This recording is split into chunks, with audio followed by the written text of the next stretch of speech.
Fit থেকে লাফ দিয়ে নামছে। আল্লাহু আকবার বলেন।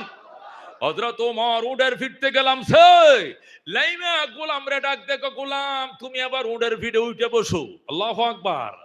হযরত ওমর 3 মাইল গেছে, যায় নিজেই উটের ফিট থেকে নাইমা এবার লাগামটা হাতে নিয়ে কয়, এখন তুমি উঠে বসবা আর অর্ধেক জাহানের বাদশাহ লাগাম ধরে টানবে। আল্লাহু আকবার।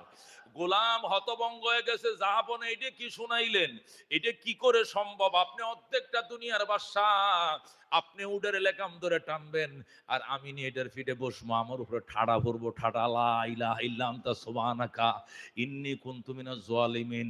গোলাম দোয়া ইউনুস পড়া শুরু করছে। ওমর কত দোয়া ইউনুস পড়তাম কইছি, তুই সুবহানাল্লাহ আলহামদুলিল্লাহ আল্লাহু আকবার হেডি কো, তুই লা ইলাহা দোয়া ইউনুস ফরজ কি লাগে, ইউনুস সরকার আইছে তোর উপরে, কয় না তাহলে দোয়া ইউনুস ফরজ কি লাগে, কয় দোয়া ইউনুস ফরজ যে মুসিবত আছে, কয় কি মুসিবত, কয় আসমান ভাঙ্গিয়া পড়বো নাইলে ঠাডা পড়বো, কারণ আমি গোলামের পুত, গোলাম বইসা রইছি, অর্ধেক জাহানের বাদশা লাগাম ধরে টানে। আল্লাহু আকবার। ওমর ডাক দেয়, কয় গোলাম